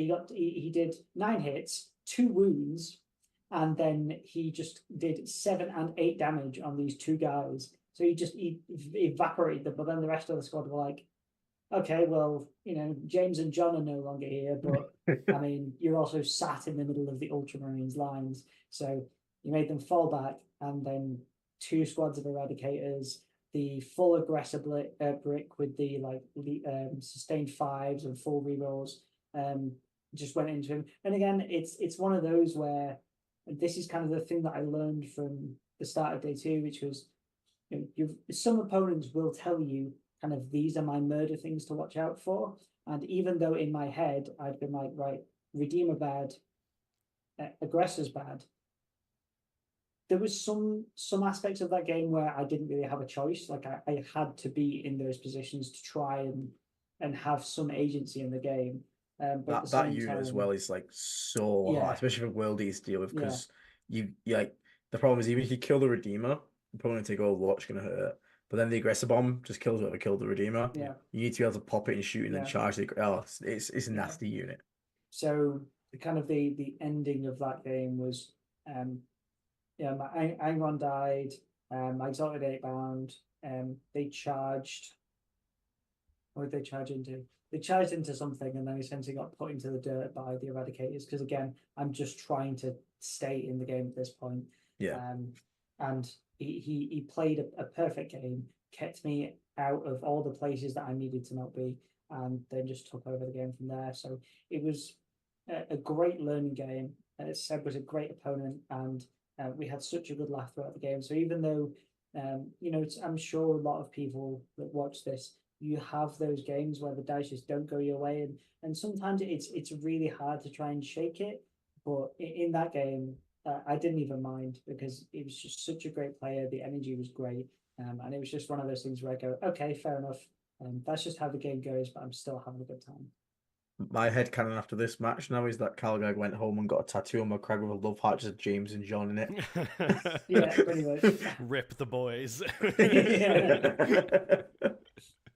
I love it. Yeah, excellent. It was like, the Leviathan trailer where there's the 2 Tyranid bugs that look up and then get domed by the squad. Is that James and John? Yeah, it was like that, and then it was also Angron. Like Angron just brings Samniaris and spine grinder down and shots 2 guys, and then goes flat of the blade on each one. Yeah, and then he just looks up and notices that all the aggressors and Eradicators there, and he's like, uh-oh, and then just gets evaporated. Hey, that guy just killed James and John. Yeah, get him. Yeah. Dog pile. Amazing. Cool. So we move into the final game. At this point, Aiden, you are 4-0, so there's no getting around that your next game is definitely inside the 9th circle of hell. What have you got lining up for you? So what we wanted Danbrook in the chat, because that would have been amazing. Red Path versus Disgustingly Resilient. Both 4-0. Unfortunately, didn't get it to happen, and unfortunately, I got Innes Wilson. So people who don't know, Innes Wilson is captain of Team Scotland and an extremely good player. And I think we were talking about tiers of players, Dara, last time I was on, and what is the top. This is the top. This game lasted 30 minutes. Wow. Yep. And it wasn't. I went to the table and I was like, look, I'll be honest, I don't think I'll win this. All I want to do is try and score some points, and I'm going to be happy because um, I've had it before, and it can happen because it's annoying because obviously you get the harder tables as you keep winning. I've gone 4-0, get absolutely butt blasted by someone at like the top end of the game, and you score so bad it kind of just ruins your entire event. Because you come really low on the placings because you got hammered that hard. So I was like, okay, I'm happy with 4-1, totally happy with that. I'm just gonna play for as many points as I can get. That's all I care about. Um, if the win happens, the win happens, but I'm not gonna try and push the win. I just want to score a lot of points. Um, so Innes Wilson was just like I was basically he wanted to try and get into the final round. He wanted to get into Shadow round and play in the finals. And he was like, he basically I said to him at the start, I was like, I'm just gonna try and score what I can. I don't think I'm gonna win this, but I'll try and give you the best game I can. He was like, that's fine by me, and as long as I score 100, I don't care. I was like, Ouch. I was like, oh, okay. Okay. Setting the bar for the game. Yeah, You will not score points. You will not have a good time. Well, Aiden very swiftly running back for that sweet chili sauce. oh god, he's playing Blood Angels as well, so I'm like, okay, right, Blood Angels, okay. He's got Def Company, big squad of jump pack Def Company in a Rhino. He's got 2 impulsors with a captain and a sultan assessors each in each one. He's got some jumping assessors and then some scouts. So it's not doesn't look scary on top of it until it actually hits you and you realize how scary it actually is. So I've deployed quite conservatively, and then basically he deployed as he would fairly on the line, to be honest with a lot of his attack. He had 2 Baal Predators, which are like mini redeemers, which put longer range. They're 18-inch range on their flamers. Yeah, advanced shoot So as well. oh, it's awful. So he basically set them up so they could just overwatch the middle points. It was 6 objectives. Put his scouts on the side, 1 unit in reserves, and the Sanguine on reserves of jumping assessors. And he was basically like, okay. So I got first turn. I was like, okay, we're gonna scout the cultists up, get a boil blight off on those scouts there, shoot them all, kill the scouts because we had Ares denial, so we managed to score that. We're happy. Shoot the other scouts, kill 2 guys, whatever. Pass the turn. He goes his entire movement phase, shooting phase, charge phase in about 2 minutes. Wow. He's already planned it all in his head. He goes, blah, blah, blah, blah, blah, done. I'm like, Okay. I'm like, oh, okay. And he scores both of his secondaries. He scored them all. I'm like, cool. So it's my turn. So I get some secondaries to get a side objective. I get a tempting target, and he picks one of the ones on the side that I can easily get. And I was like, rather than one of the ones in the middle where the Overwatch was, I was like, okay, I'll just go take that. And he was like, cool, right, that's fine with me. He was completely controlling like a little doggy. He was like, you will go there, you will sit there. And he basically said to me, he was like, because I deployed really conservatively, I was expecting aggression off Blood Angels. He never got aggressive. Never. He sat there, he was like, I'm just gonna score you. But he basically I can't click to him. I was like, are you just gonna play for points? He was like, yeah, I can always score 100. I was like, oh, okay. I was like, well, how does anyone beat you? He's like, well, you have to get aggressive. He's like, but I'll let you know. If you get aggressive, I'll end you. I was like, okay, Dad. You should have thanks. done it, man. You should have full sent in that moment. well, I would have if I wanted to make a game of it, but the problem is because I was expecting aggression from him. I deployed really conservative with the PBCs. They were all at the back, hiding in case he went for a turn 1 charge. So it took me 2 turns to get him up there. So again, it was a big deployment issue on mine. It's just normally when I play against Blood Angel players, they're always kind of aggressive. Normally, trying to get on top of you, but this was such a different style of list. He rapidly ingressed into one of the open like objectives, so he just hold the primary for 3. And then his little impulses are crazy. So just 5 assault intercessors and then a captain in it. That thing just its entire purpose is to be able to clear a point. And oh my god, because what I didn't realize is it kind of works like Chaos Chosen and Lord. The Chaos Space Marine Captain has 6 attacks. He can on the charge because he's Son Sanguinius. He can then use his ability to put them up to 9 attacks for the captain. And it gives him Devil Wounds for the turn. The Assault Intercessors give, if you attack a unit that's on an objective, give the unit 4 rerolls to wound. He can obviously oaths, so he's 4 rerolls to hit, 4 rerolls to wound, 9 attacks at strength 10, AP 3, 2 damage. And he can lance it and lethal hits it if he wants to for 1 command point for free because it's a captain. Oh my god. And this thing just walked onto point. Every time he was like, oh, cool, I've got overwhelming firepower, right? This 5-man unit's going to kill whatever the hell is on there. And sure enough, it walked in and it did. It killed it every time and he'd score the points. Wow. Again, but he wasn't pushing me hard. He wasn't taking me off an objective he didn't need to. He said to me, I don't care what you score. He was like, I give you that tempting target, so you will sit there all game. And it's like, you can have 10 points every turn because that'll mean you end the game on 40 points. I will end it on 50 on primary. That's all I care about. And every turn, it was just pre-planned. He literally would take 2 minutes every time for his turn. He just bop, bop, bop, done. Bop, bop, bop, done. It was such a, it was dead nice. He was dead chill, dead nice. And again, he'd even offer me stuff. He'd be like, I'm going to put this on the middle. So if you bring it down, you'll go kill it over there. It's away from me. Doesn't threaten me. It's so weird to have someone plan out all your turn for you. It's so weird. It must have been an experience. Like, it must have been good to have that caliber of player, like, play against you and be like, oh yeah, wow, like that's because it was even silly things like, and it's the harder things to learn when you get into like making sure you're not giving up 3 seconds. He's like, when I did my cultist turn 1, I left a single guy touching the objective. Why? Because they're not going to survive. It's 10 cultists. And then he drew overwhelming firepower turn 1 and just killed me. Whereas in his scout moves, all of his scouts that were on objectives, because he went second, he didn't move them anywhere drastically. He just took them off the objective in case I drew overwhelming firepower, so I didn't score it. Just little things like that, and just like totally pre-planning the entire game, and literally it basically just played out the same way, where I'd do something, he'd like drop a Sanguinor in and try and charge a Rhino, because it would force me to basically do something about it with an Overwatch. So my command point's used there. It's not elsewhere, so I can't rapid ingress. So it's not threatening something there.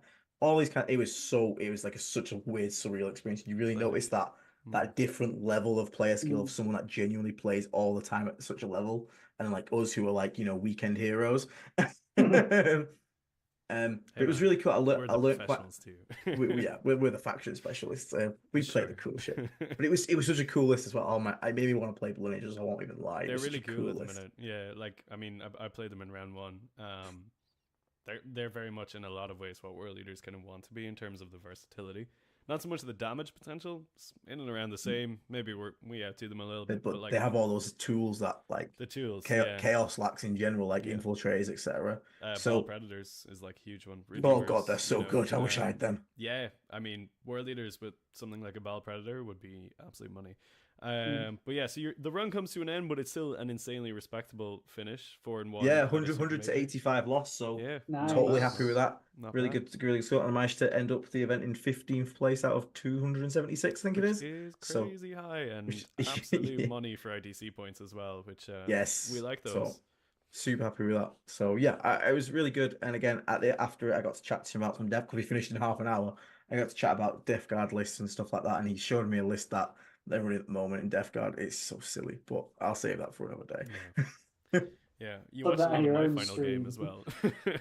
your final game was funny. It was a vibe. God. Yeah. That game was not over in 30 minutes, but No. we'll save that for a different video. Dan, you are going into your final game, and you are back in Fiery Hell. Tell us about it. I am. So there's 20 odd armies in the game, and somehow I drew Space Wolves for a second time. However, I will say that this was actually probably one of the best things that could have happened to me, because in game 2, obviously I'd lost against Space Wolves, and the list that he was running was similar in some ways, different in others. So he had a Gladiator Lancer, which I will forever hate those things for as long as I live, and probably as long as I'm, dead and buried as well. Welcome to the club. And then he also had 2 Ballista Dreadnoughts, a Redemptor, what's the twin-fisted one called? Brutalis. And then he just had 2 squads of Max Thunderwolf Cavalry with characters in it. He also had a Tech Marine as well, because of course he had a Tech Marine. Yeah. And then he had the Kilexus, which is basically uppy downy assassin. I'll tell you what, I saw so many of those this weekend, and I wish Chaos had like a 25 mil base that could just come up and down. It's like 3 investigate signals plans. You Imperium? Okay, there's the assassin every time. Like, oh my god. They took our Bloodmaster, but they left Achilles. But whatever. We move on. The army as well. I just want to shout this out. So he'd called them, I think it was a lightning lizards, thunder lizards, and he'd used AOS aggrodons and like the other cool. lizard men raptors, Yeah. and he'd got marines on them. So it's the cool. thunder wolves. They were all riding like dinosaurs. It was super cool. That's way really, cooler. Really cool army. So, yeah, it's such a good army. It's lame if they ride a wolf, but it's cool if they ride a Yeah, giant lizard. dinosaur, yeah. Reject and- furry, embrace scaly. Oh god, no. Oh no. The scaly arc. The Declan again was a lovely opponent. We didn't have as much of an open game, but as the game goes on, he kind Dan of fucking furiously blood surging in every turn. well. So let's get into it. Again, much like from my first few games, I'd learned about my deployment of and that kind of thing. I'd fought Space Wolves already that weekend, so Thunderwolf Cavalry. I knew the situation. And I'd had the experience. I knew what overcommitting looked like. It was Khorne's deployment, so it was essentially the middle board was mine, and that's just how my list is. I've got 4 units, 2 jackals, 2x2 spawn, all of which are either going to be jackals will stick at the home objective, then move off, and leave Invocatus back there to do whatever he does, or they'll push out into the mid board. So I was comfortable because of the way the objectives were aligned diagonally. I had obviously my home. There was 2 close in the center, and then 1 up in the top left or right. And the way that I looked at it is, I just went right. He's got 1 big squad of Thunderwolf cavalry on the board. There's the ballistas and the lancer that he deployed quite conservatively, and so I hit Angron, and Angron was just literally looming over the center, and I was like, move out. Bring something forward, Blink. and we'll see what happens. Yeah. Yeah. And so the start of my turn, I scouted 10 jackals onto the top left objective, and I was like, okay, there you go. I put two spawn on the middle objective. So essentially, I'd set my triangle up, and then there was the other triangle on the bottom. Scouted 3 normal 8-bound onto the bottom right-hand objective. So essentially, I was on 4, and I just kind of the 8-bound stayed there the entire game, which felt. And this was another great learning experience, because in my head I was going, that is such a waste of 145 points. But at the same time, he turned around to me and said, it was one of the best things you could have done, because it meant that you were getting at least 10 every single turn with your home objective and that far right one. Because the way that we both deployed, only his Thunderwolf cavalry were going to be able to come round. His 2 ballistas were at the opposite end of the table. The Brutalis came in to the top side of the table. So it was essentially just a fight for those 4 objectives. So for top left, my home, and the 2 in the middle. And I knew as long as I kept him to like off those objectives, like I'd have a pretty good chance. And that's exactly what I did. So the jackals were on the top left objective. He came in with a Thunderwolf cavalry, killed them. I was like, thanks very much. Here's 3 8-bound and 6 exalted 8-bound. Because after learning from game 2, I was like, I'm not putting Angon in there. I'm pretty sure that the exalted would take them down at least to a few. But with the addition of the 8-bound in there, not only for the reroll wounds, but because of the fact that, they're toughness 6, Space Wolves are strength 6. They're pretty tanky in and of themselves. It's just an annoying unit. So I throw them in there. He can't interrupt. Well, he could interrupt because I went first, if he wanted to on his turn. But I was making sure that by that point, that combat wasn't going to be there anymore. So the exalted 8-bound and the 8-bound kill that squad down to essentially a character. And I've still got my Rhino with my 10 Berserkers sat in that top left-hand quadrant as well. So I'm saying, listen, you can come and try and take those 8-bound if you want, but you've still got Mo and the boy ready to clap you back. And he shot my spawn off the center objective. He shot 1 spawn off it, but also had the Brutalis there. And I thought, right, I've got 1 on the objective, 1 in cover. If I leave the 1 on the objective, he's just going to charge into it and take the objective, whereas the Brutalis was sat off it. So I thought, I'm not going to give him primary. So I just removed the spawn from the center so it was uncontested, Nice. essentially. And then he, in my next turn, I moved the second spawn was the objective, and then he that was just like nothing much happened that turn. He then killed the spawn, and I went, he's sticky, and he was like, fuck's sake.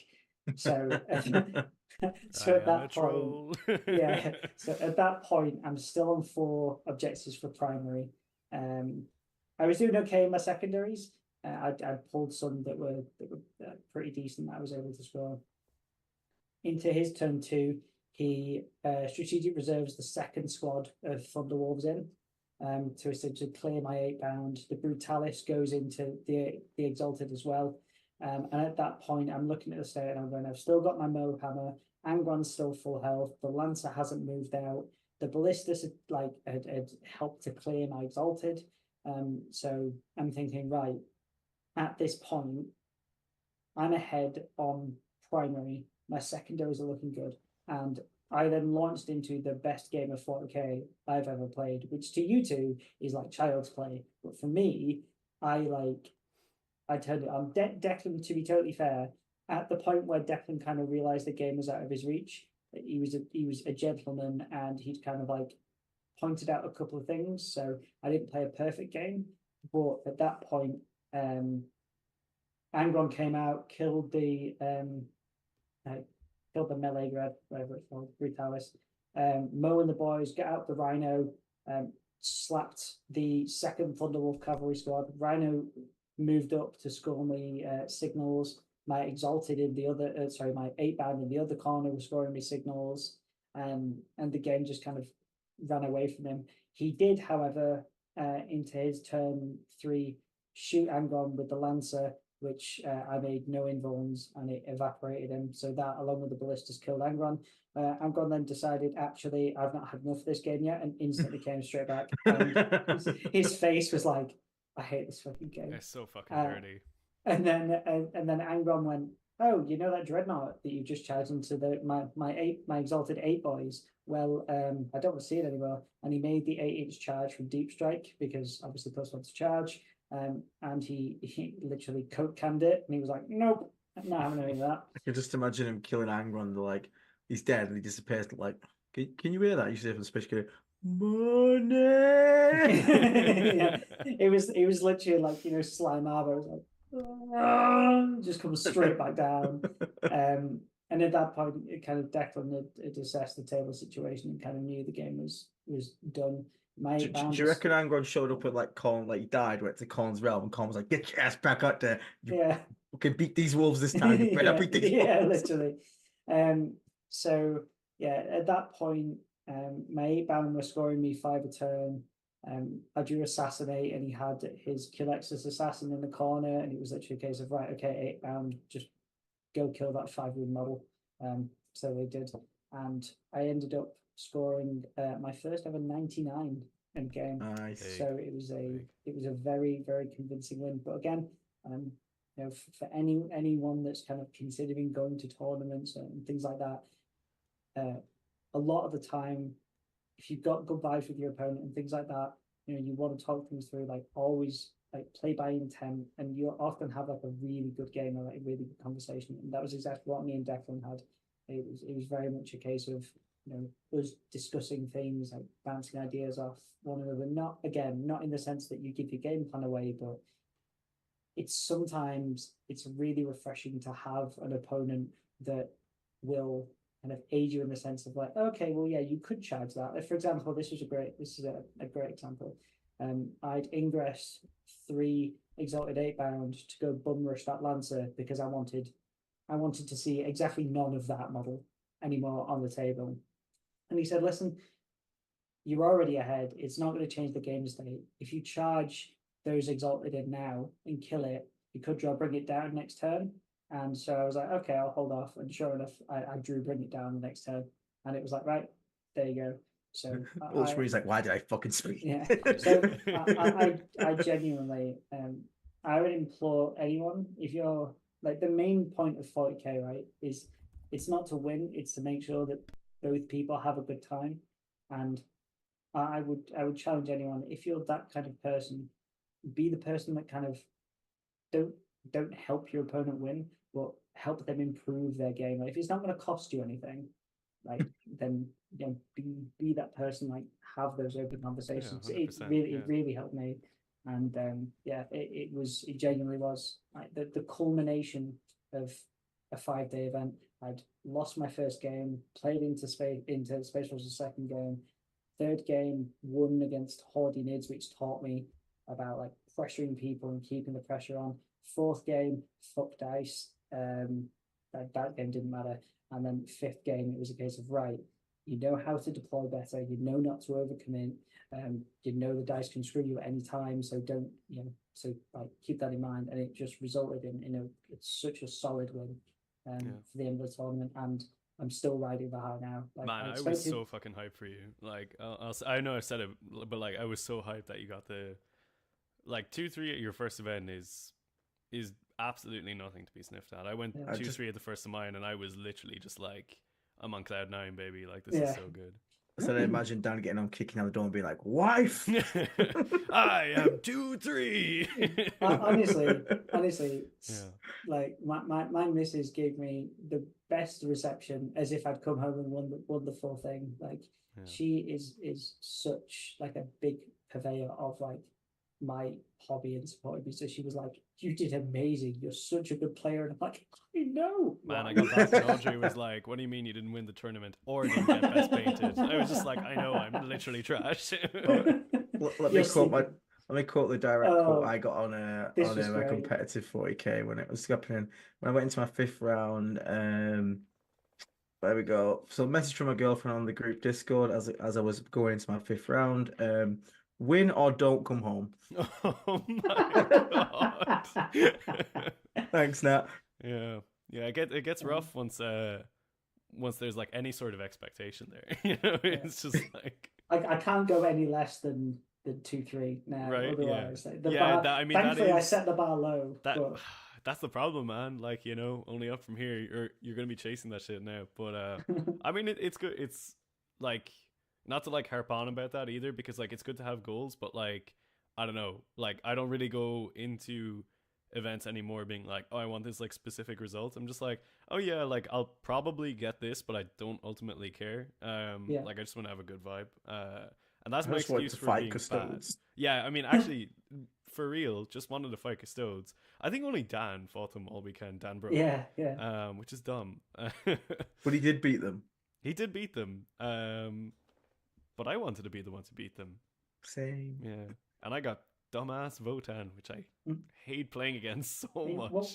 One thing we've not really done is, I know that you're saving like all your thoughts for the video, Dara, but like, how was your event? It was great. Just in general. Yeah, it was great. I will be talking about it a little bit in that video, but like, I had like a really great time. I think like peak was getting to, I won't go too hard into it now, but the mirror in the final game against Miles, who I had met previously. Or sorry, I don't think I'd actually met him. Jack had met him at Fest, or if I'd met him, it was like really brief. But this guy was like so hype, so cool to play against. Had been like a fan of the Red Path and stuff, and like, honestly, the game that me and him played was just so exceptional. But like, all my opponents were really cool people. One of the guys, Chris, he brought like an Orc Imperial Knight army. He was just like, man, that guy was hype as hell. I saw that. It was so cool. Yeah, it was really cool, man. But yeah, like, I don't know, I just had a great time. Got to hang out with the homies. Found my love for competitive 40k like at the tables again, which was super nice. Yeah, came back and I was like, all right, time to start looking at more events. But yeah, and like, I mean, yeah, to be honest, a big part of being able to go was like, support from the Patreon group. So if you are Patreon watching us, thank you, because like, it actually really helped get me to this event, which was awesome. But on that note, we might turn it over to the Patreon questions. So I kind of asked in our competitive channel in the Discord in the Patreon section if people had questions for Dan and Aiden regarding the stream. I've pulled up a few here. As per usual, people didn't pay attention to my instructions and asked me a bunch of questions, which is typical. But there was some really good questions in here. Brian as well, just trolling me because I'm the elder player misplayed against me, but that's whatever. However, Scott did say one thing regarding my list, which I will cover before we get into the actual question. So Scott says, where do you want to turn to next now that I've done Ron, Non-Gron, Demon Prince lists, and why is it leading heavily into Demon Engines and Terminators? All I'm going to say, and I think you guys will enjoy this, is I was invited to No Retreat in September of this year. Legends are allowed at No Retreat. So I am going to go so fucking hard on the Demon Engines. Be ready for it. It's going to be hype. Is it going to be of a particular shape and size? It is going to be of a particular shape and size, and we'll get to that in good time. But so kicking us off first, we have a question from Graduate, one of the team members as well, saying, given the games you played, are there any units which you wish you had included in your list that didn't make the cut? Let's start with Aiden on this one. So wish I had included or hadn't included? Had included that didn't make the cut for your list. Mortarion for the mirror. I mean, yeah, that would have been fucking nice, wouldn't it? No, to be honest, I was quite happy with it. In general, I had kind of like all the core pieces. Happy to have the cultist back, maybe like one more unit of Nurglings, to be honest. But I was fairly happy with how it did. I didn't really say I missed anything. You know what? Let's make it. I missed the Plague Surgeon. Great model, great uses. Just shame I didn't have it. Would have saved my ass so many times. But for but real? no, like, what does that guy even do? No, it's fucking awful, dude. Oh, okay. It's a meme. It's like a running joke and I think. Right, Yeah, right. you know, actually, tanks got a good point. After playing Spawn. tanks, spawn are actually really interesting. Yeah. It's the 8-inch move because sometimes, like, to get to a point and be safe with vehicles, you need to get like a 4 in advance. Yeah. And then you don't roll it on both of them, whereas the spawn have an 8-inch move because sometimes just get to that quite safely. So it was not something I'd say I missed having, but I'm definitely going to be looking at them for the future, like going forward. Cool. What about you, Dan? Was there anything that you didn't have that you really kind of were like, oh yeah, I wish I had that in my list? Not really. I think the only thing that I might change, and unfortunately, because we're a bit strapped for points, there's not really much room for me to change it unless I kind of like change the list quite a bit. I really, really want to run Khorne and some Berserkers. So I had 3 Exalted 8-bound in Deep Strike for most of my games, and they never really did much. You could argue that that's because I wasn't and we probably didn't play them to full potential, so I only ingressed them in like 2 games or something like that. But like for me, I suppose if there's one thing that I did notice, going into certain things, like if I look at the board and I go Exalted 8-bound, Angron, Mo, like those are my 3 deadly units. And if you come up against something like Votan, it's like, okay, well, each one of those has tokens now. Stop. I know. Yeah. Dara may have had some experience with this. I actually hate playing Votan so much. Like, there's so much I hate about that matchup. I hate how the models look. I hate how the models play. I hate their rules. I hate that the Votan player, like, literally complains about their own army while they're tabling you. Get it out of my face, Aiden. I don't want to see it. There's just like, oh my god. Get him out of the game. Get him gone. So long story short, I'd like a way to fit Khorne and some boys in, but points wise, I'd probably have to drop. I'd have to drop Exalted and regular 8-bound, and the regular 8-bound are just so good with the scouts. Yeah. Like they and those set 3 damage weapons as well. I mean, like, it's kind of hard to say in the World Eater's case, is there like a unit that you missed? Because like you make a 2,000 point list and it pretty much includes most things from the index that are decent anyway, you know. Yeah. Cool. Right, let's move on. Next, we have a question from Queen. They say, games you think you learned the most from. Aiden, I'm going to hazard a guess that it might have been your final game or the Mirror. What do you think? Probably both to a degree. Like I said, Mirror taught me like the strength of Morty, obviously, how to sort of like play around that, and like also did point out the weaknesses of the Morty list again, and why, even though it's a good list, it's not for me because I just genuinely play better with more infantry. So that was quite cool to like be reaffirmed in that sense. But yeah, I mean, playing against Innis was just like such a weird, mind-boggling game to see someone just play at such a weird level. But after talking to him about how to play PBCs in that one. It's about being more aggressive with PBCs, like deploying them up front. Because he made a good point. He was like, "Why did you deploy them back then?" I said, "Because I was scared of Death Company charging." He was like, "Why?" He was like, "What do you mean?" He's like, "You put a PBC out front, just tow it in cover. I have nothing that can shoot that thing to death, which means I have to put a Death Company squad into it. Which then you just park a Rhino next to it, and then your turn, you get out the Rhino and kill the squad.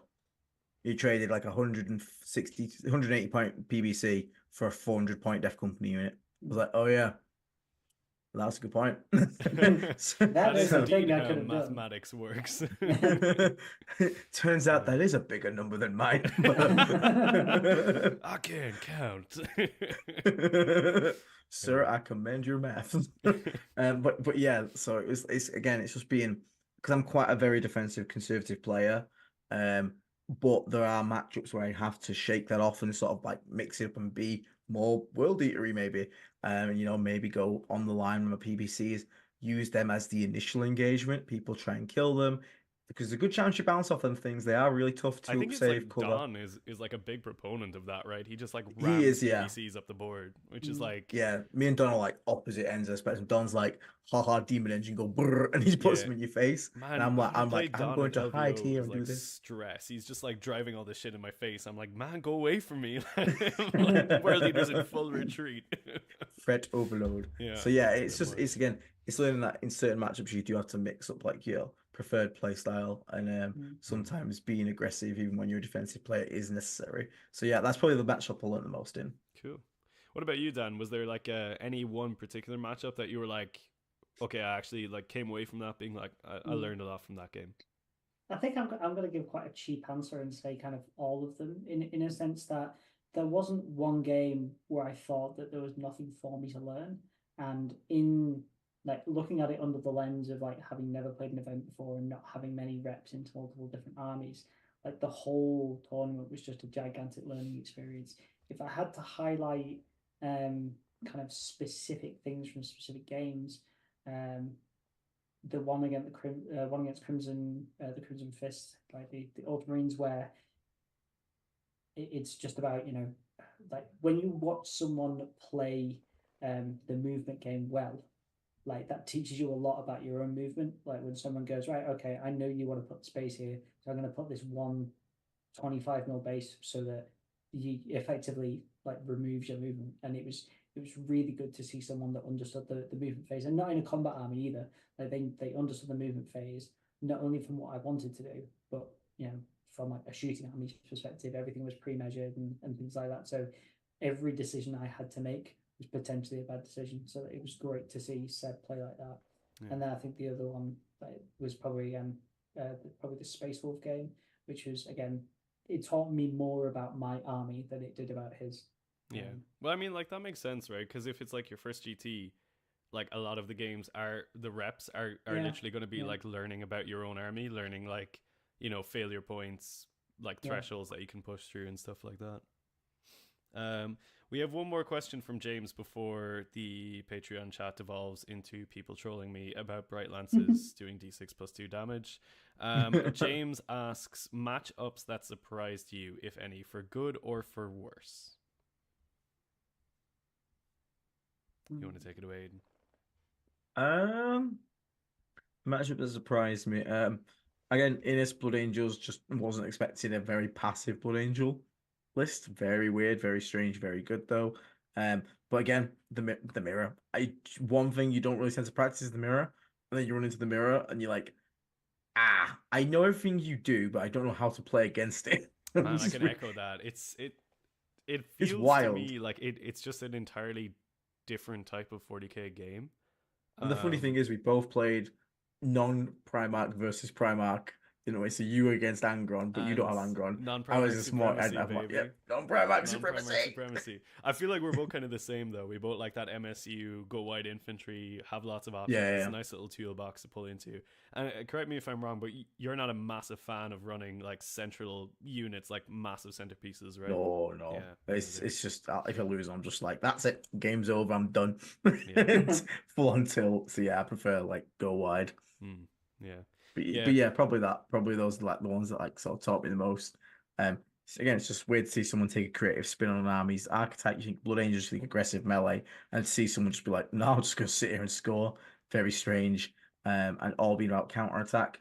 And then you got on the flip side, like I said, the mirror matchup where it's just again not a thing you normally play against. You like when you go to your club, you don't really want to play a mirror, do you? Like, I play the army, I don't want to play a mirror. I kind of And then like having played it a few times now. I'm kind of like I want to play that mirror way more because it's just so weird and fun. But yeah, yeah, I think yours is a bit more interesting probably than run away from mod fight. It's a bit more active, I would say. Yeah, like Yeah. you guys just meet in the middle, slaughter each other, and everyone's fighting on death and stuff. And I'm just like, oh, are you coming? Run away! Oh God, it's the Mothman.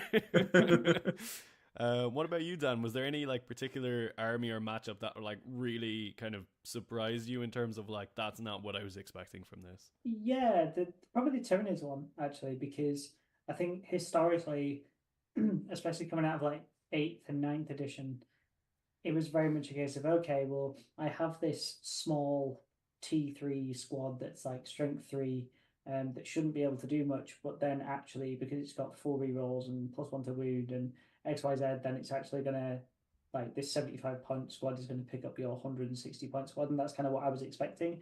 And I was expecting to just be like overrun by models, like have my exalted data and be creamed by stuff, and then having it so that I realized, oh, okay, no, that's not the way this is going to work. Like my toughness, my feel no pain actually matters in this matchup, because that they were the kind of only army that I played that had it was like two ends of the spectrum. Like one was knights, the other was nids, and then everything else between was like mostly power armor and stuff. So yeah, it was good to play something that was very very different. Yeah, because like if you play power armor, like they'll have different rules and stuff, but like it's kind of a lot of the same sort of like basic skeleton that everything is built upon. Like so you kind of but the Nids game is just wild. There's so much stuff going on with it at the minute. So yeah, I think if I played that, I would be pretty surprised at the minute as well, to be honest. It was, and I think that despite, I mean, maybe I'm wrong. Maybe if he had pushed out, maybe he probably would have just gone the same way. Because again, I'm like moving, 22 inches or like 17 inches with most of my units, so I would probably get into him regardless. But it was a fun experience in playing something which operates differently than World Eaters. Like, yes, it's fast, but it's it's meant to out OC me. It's like death by 1,000 cuts. Yeah, it's so ultimate it was just right. Yeah, it was just really fun to play against something that was like such a different archetype to World Eaters. Sweet. Well, I won't go through all the comments trolling me because we can save that for another time. But it has been a very enjoyable chat, hanging out with yourself, Aiden and Dan. Is there anything you guys want to close out? Any shout outs or anything? Aiden, why don't you tell the whole gang where we can find more of you?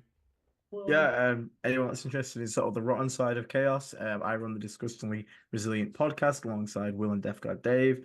We have our own YouTube channel. I'll be doing a like as Dara's going to do an in-depth deep dive of his event. I do the same. I play it all out on screen and whatnot. So if you're interested in checking that out, feel free. We also teach a little Death Guard stuff. So if you've ever been Nurgle curious, then feel free to check out our channel and maybe you might even. A few people, man, in our Discord being like, "Oh yeah, all the videos with Aiden, it's like pulling me to the dark side." I'm like, "Great, my people are being poached." So thanks for that, plague. Man. It's like a plague. I'm rotting you away from the inside. What can I say? It's working. But no, it's got a lot. I feel like a lot of Chaos players tend to like stick within the super faction. So I have people in my Discord which are like, "Oh, you're working with Red Path. I use my second army's World Eaters." Note the second army. Just saying. Sure. Sure. It's fine. So yeah, if you're interested in anything Death Guard related, feel free to check us out on there and drop us a subscribe and a like. But make sure you also subscribe and like Red Path as well. Yeah, damn right. Very important. Very diplomatic, Aiden. Yeah, super diplomatic. Just making sure you can come back here at some point to poach more of my viewers. Dan, what about yourself? I think I just want to give a shout out to, like, again, similar to what I did last time, like shouting out to our community. Like, everyone is always just super helpful, always ready to bounce ideas off. Even like you, Dara, you've been kind of instrumental in like gearing me up for the GT, and I am incredible. That's quite true. All right. And and again, it was like to all my opponents that I faced at the GT. It was like a wonderful experience, and genuinely the game, like it gave me a different lease of life on the game, and like I'm thankful for it. And yeah, so like thank you to everyone. Thank you to Aiden as well for also being my rock, being like, right, come on, you got this. Like you're gonna go in there, you're gonna get some wins. And I'm like, no. He's like, no, you're gonna win. So yeah, just thank you to everyone that made it an enjoyable experience. Sweet. Yeah. And for myself, obviously, I'll have a nice little review of my own games dropping. I think it's coming out on Friday, so keep an eye out for that. And yeah, special shout out to any YouTube members, Patreons, anyone who kind of supports us in any sort of monetary fashion, because it literally got me to the event. And it will get me to hopefully a few more later on this year. And yeah, massive shout out if you're just supporting us in any way whatsoever by liking, commenting, and Yeah, subscribing. fun thing, when I was at the event, Dara, a guy came up to me and he said, "You know who the coolest group of people are? The kind of people that become members of faction-dedicated YouTube channels." So really random thing for someone to say, I'll admit, bit left field, but Funny he did enough, say Aiden, it. someone said the exact same thing to me. Wow. Wow. Wow. What can we anyway, say? yeah. I think for now, though, we will close this one out, folks. It's been very enjoyable. Thank you, everyone in chat who's kept it going. And until the next one, everyone, stay healthy, stay safe, and kill, maim, burn. I think.